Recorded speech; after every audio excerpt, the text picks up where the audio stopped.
In America's cities and towns today, flags will be placed on graves and cemeteries. Public officials will speak of the sacrifice and the valor of those whose memory we honor.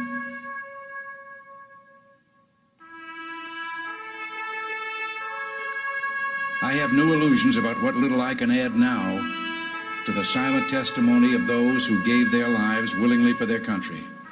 Words are even more feeble on this Memorial Day, for the sight before us is that of a strong and good nation that stands in silence and remembers those who were loved and who in return loved their countrymen enough to die for them. Yet we must try to honor them, not for their sakes alone, but for our own.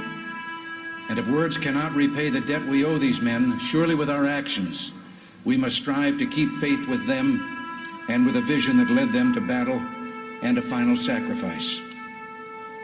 Our first obligation to them and ourselves is plain enough. The United States and the freedom for which it stands, the freedom for which they died, must endure and prosper. Their lives remind us that freedom is not bought cheaply. It has a cost.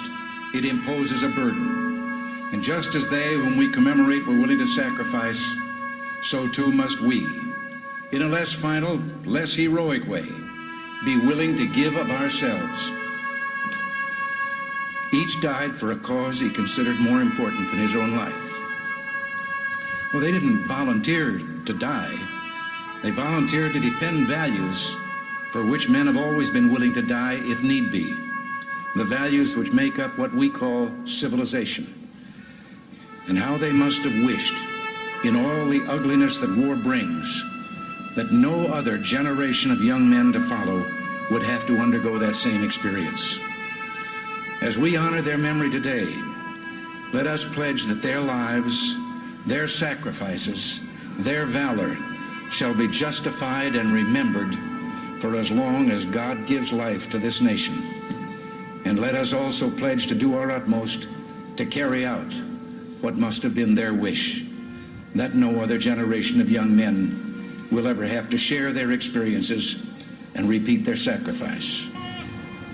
Earlier today, with the music that we have heard, and that of our national anthem, I can't claim to know the words of all the national anthems in the world, but I don't know of any other that ends with a question and a challenge as ours does.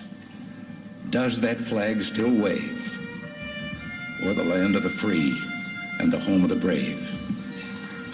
That is what we must do. Thank you.